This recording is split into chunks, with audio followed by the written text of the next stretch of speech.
Question number 1 है, पाटक नड़ निवर्तन और कुल्या बाप और द्रोण बाप का संबंध किससे है बताइए। गुप्त काल के नाटकों से, गुप्त काल में भूमि माप की इकाई थी क्या, गुप्त काल में व्याजों के प्रकार से, इनमें से कोई नहीं कुछ और से। पाटक नड़ निवर्तन कुल्या बाप और द्रोण बाप का संबंध है गुप्त काल में भूमि माप की इकाई से। ऑप्शन नंबर बी है इसका उत्तर। तो देखिए यह सब गुप्तकालीन भूमि मापने का पैमाना है, इसको याद रखना। पाटक है, नड़ है, निवर्तन है, कुल्या बाप है, द्रोण बाप है। सारे ना पूछे जाकर केवल एक ही पूछा जा सकता है कि द्रोण बाप क्या था गुप्त काल में, या पाटक क्या था गुप्त काल में, निवर्तन क्या था गुप्त काल में, नड़ क्या था, कुल्या बाप क्या था। क्वेश्चन नंबर 2 पर आ जाइए। निम्नलिखित कथनों पर विचार करना। दो स्टेटमेंट है यहाँ पर, बताना कि इनमें से कौन सा सही होगा। बाणभट्ट के हर्षचरित में सिंचाई के लिए तुल्य यंत्र का प्रयोग की चर्चा जो है वो की गई है।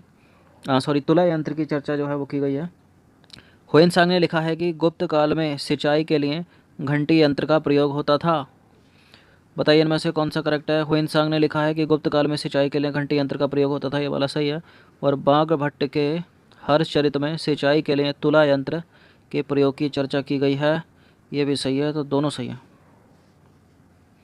तो उपरोक्त दोनों कथन यहाँ पर करेक्ट हैं। गुप्त काल में सिंचाई के साधनों में अर्घट्ट का उल्लेख मिलता है, और हुएनसांग ने लिखा है कि सिंचाई में घंटी यंत्र का प्रयोग होता था। और इसी तरह बाणभट्ट ने हर्षचरित में सिंचाई के लिए तुला यंत्र के प्रयोग की चर्चा की है। ये अर्घट्ट वाला प्रश्न पूछा जा चुका है। तीसरे प्रश्न पर आ जाइए। निम्नलिखित कथनों पर विचार कीजिए। दो स्टेटमेंट है यहाँ पर। गुप्तों के स्वर्ण सिक्कों को दिनार कहा जाता था, और सबसे अधिक स्वर्ण सिक्के गुप्तों के द्वारा चलाए गए। बताइए कौन सा वाला सही है। देखिए गुप्त काल में सोने के सिक्कों को दिनार कहा जाता था, ये सही है। और सबसे अधिक सोने के सिक्के जो है गुप्तों के द्वारा चलाए गए, ये भी सही है। तो दोनों के दोनों सही है, सी है इसका आंसर। तो गुप्त शासकों ने सोने, चांदी एवं तांबे के सिक्के चलाए, और गुप्तों ने स्वर्ण सिक्कों को दिनार कहा जाता था। गुप्तों के स्वर्ण सिक्कों को दिनार कहा जाता था। और शुरू में ये सिक्के कुषाणों के मानक के अनुसार थे, परंतु बाद में उनका वजन बढ़कर 144 ग्रेन कर दिया गया। कुषाणों ने सर्वाधिक शुद्ध सोने के सिक्के चलाए थे, परंतु सबसे अधिक सोने के सिक्के चलाने का श्रेय जो है वो गुप्तों को दिया जाता है। क्वेश्चन नंबर 4 पर आ जाइए। कायस्थ शब्द है, इसका उल्लेख सबसे पहले कहाँ हुआ, किस में मिलता है। कायस्थ शब्द का उल्लेख सबसे पहले दशरूपक में, जीमूत वाहन में, मालविकाग्निमित्रम, या फिर याज्ञवल्क्य स्मृति में, किस में। तो कायस्थ शब्द का सर्वप्रथम उल्लेख मिलता है कहाँ पर, याज्ञवल्क्य स्मृति में। तो इसका आंसर हो जाएगा ऑप्शन नंबर ए। तो देखिए गुप्तकालीन अभिलेखों में कायस्थ नामक एक नए वर्ग का उल्लेख मिलता है, और इनकी गणना किसी उपजाति में नहीं थी। इनका उदय भूमि और भू राजस्व के स्थानांतरण के कारण हुआ। सर्वप्रथम कायस्थ वर्ग का उल्लेख याज्ञवल्क्य स्मृति में मिलता है। क्वेश्चन नंबर 5 पर आ जाइए। निम्नलिखित कथनों पर विचार करना। दो स्टेटमेंट है यहाँ पर। मौर्य काल में निर्यात कर को निष्काम्य कहा जाता था, निष्काम्य कहा जाता था। मौर्य काल में शराब उद्योग राज्य द्वारा नियंत्रित होता था। मौर्य काल में निर्यात को निष्काम्य कहा जाता था, करेक्ट है। मौर्य काल में शराब उद्योग जो है वो राज्य द्वारा नियंत्रित होता था, नियंत्रित उद्योग था। तो दोनों के दोनों करेक्ट हैं, इसका उत्तर है ऑप्शन नंबर सी। तो देखिए मौर्य काल में शराब उद्योग, नमक उद्योग, खान उद्योग, हथियार उद्योग, जहाजरानी उद्योग, इन सब पर जो है वो राज्य का नियंत्रण था। तो दोनों के दोनों करेक्ट हैं। क्वेश्चन नंबर 6 पर आ जाइए। निम्नलिखित कथनों पर विचार करना। पहला स्टेटमेंट है, गुप्त काल में वैश्यावृत्ति करने वाली महिलाओं को गणिका कहा जाता था, और विंध्य जंगल में सबर जाति के लोग अपने देवताओं को मनुष्य का मांस चढ़ाते थे। ये दोनों की दोनों बातें सत्य हैं, सी है इसका उत्तर। तो देखिए उपरोक्त दोनों के दोनों कथन सत्य हैं। गुप्त काल में वैश्यावृत्ति करने वाली महिलाओं को गणिका कहा जाता था, तथा वृद्ध वैश्याओं को कुट्टिनी कहा जाता था। विंध्य जंगल में सबर जाति के लोग अपने देवताओं को मनुष्य का मांस चढ़ाते थे। 7वें प्रश्न पर आ जाइए। गुप्त सम्राट कौन से धर्म के अनुयायी थे। शैव धर्म के नहीं थे, बौद्ध नहीं थे, जैन नहीं थे, वैष्णव धर्म के अनुयायी थे गुप्त सम्राट। तो गुप्त सम्राट वैष्णव धर्म के अनुयायी थे, तथा उन्होंने वैष्णव धर्म को राज धर्म बनाया था। विष्णु का वाहन गरुण गुप्तों का राज चिन्ह था, और गुप्त काल में वैष्णव धर्म संबंधी सबसे महत्वपूर्ण अवशेष देवगढ़ का दशावतार मंदिर है, और ये कहाँ पर है, बेतवा नदी के तट पर स्थित है। क्वेश्चन नंबर 8 पर आ जाइए। निम्नलिखित कथनों पर विचार करना। दो स्टेटमेंट है यहाँ पर, बताना कि इनमें से कौन सा सही है। अजंता की खोज 1819 में सर जेम्स एलेक्जेंडर ने की थी। अजंता की गुफा संख्या 17 में मरणासन राजकुमारी का चित्र उत्कीर्ण है। देखिए अजंता की खोज 1819 में सर जेम्स अलेक्जेंडर ने की थी, ये वाला करेक्ट है, लेकिन दूसरा वाला गलत है क्योंकि अजंता की गुफा संख्या 16 में नहीं बल्कि 17 में नहीं बल्कि 16 में मरणासन्न राजकुमारी का चित्र है। केवल एक उत्तर है इसका, ऑप्शन नंबर ए। तो 16वीं गुफा के चित्रों में मरणासन्न राजकुमारी का चित्र है, ना कि 17वीं। अजंता की गुफा जो है वो महाराष्ट्र के औरंगाबाद डिस्ट्रिक्ट में स्थित है। इसमें जो है 29 गुफाओं में चित्र बने हैं, परंतु अब कुछ ही गुफा शेष बची हैं। अजंता की गुफा का निर्माण ईसा पूर्व 2री शताब्दी से लेकर 7वीं शताब्दी ईस्वी तक किया गया था। क्वेश्चन नंबर 9 पर आ जाइए। निम्नलिखित कथनों पर विचार करना। पहला स्टेटमेंट है अजंता के गुफा संख्या 9 और गुफा संख्या 10 सबसे पुराने हैं और अजंता में मुख्यतः ब्राह्मण, बौद्ध और जैन धर्म से संबंधित चित्र हैं। कौन सा इसमें सही है? देखिए अजंता की गुफा संख्या 9 और 10 सबसे पुराने, ये वाला करेक्ट है पहला वाला। अजंता में मुख्यतः ब्राह्मण हैं और बौद्ध है, जैन धर्म से संबंधित इसमें चित्र है नहीं, तो दूसरे वाले को एलिमिनेट कर दीजिए, केवल एक है इसका उत्तर। तो अजंता की गुफाओं में गुफा संख्या 9 और 10 सबसे पुराने वाकाटक काल से संबंधित हैं, जबकि गुफा संख्या 1 और 2 पुलकेशिन द्वितीय के समय की हैं। अजंता में मुख्यतः ब्राह्मण और बौद्ध धर्म से संबंधित चित्र हैं, जैन धर्म से संबंधित नहीं हैं। 10वें प्रश्न पर आ जाइए। निम्नलिखित कथनों पर विचार करना। पहला स्टेटमेंट है गुप्तकालीन मंदिर छोटी छोटी ईंटों एवं पत्थरों से बनाए जाते थे।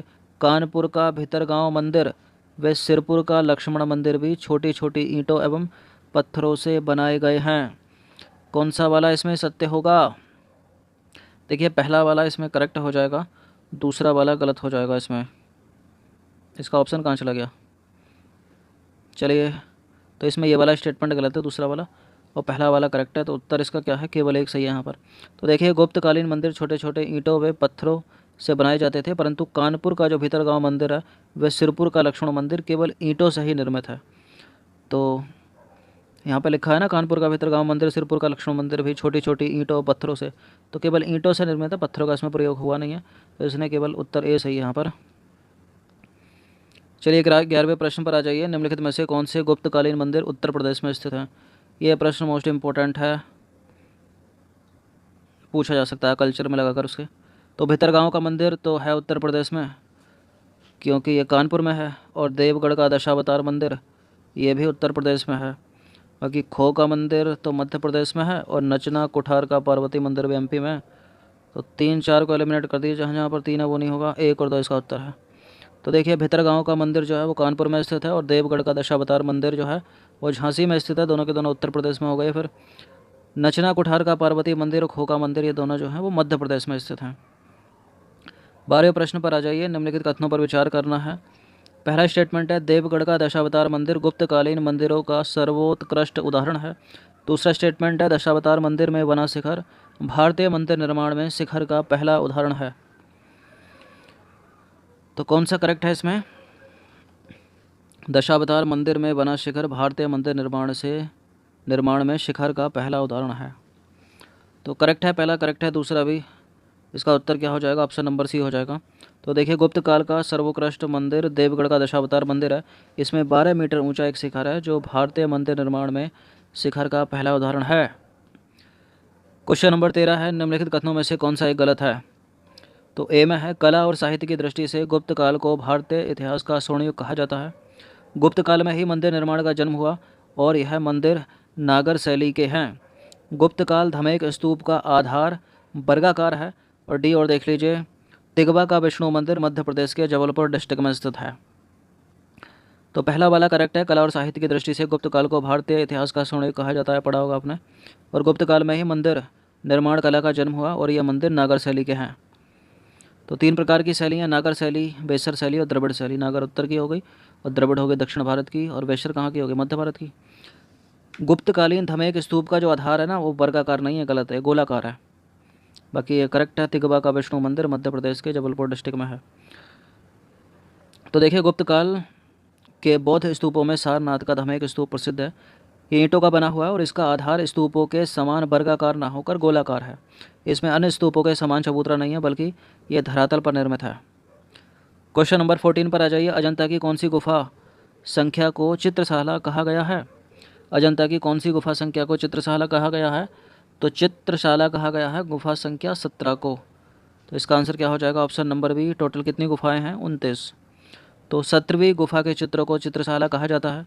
ये चित्र अधिकतर बुद्ध के जन्म, जीवन, महाविनिष्क्रमण, महापरिनिर्वाण की घटनाओं से संबंध रखते हैं और इन चित्रों में माता और शिशु का चित्र सर्वोत्कृष्ट है। क्वेश्चन नंबर 15 पर आ जाइए। निम्नलिखित कथनों पर विचार करना है। पहला स्टेटमेंट क्या बोल रहा है? अमरकोश की रचना संस्कृत के प्रसिद्ध विद्वान अमर सिंह ने की थी। पंच सिद्धांतिका, बृहद संहिता और बृहद जातक और लघु जातक की रचना आर्यभट्ट ने की है।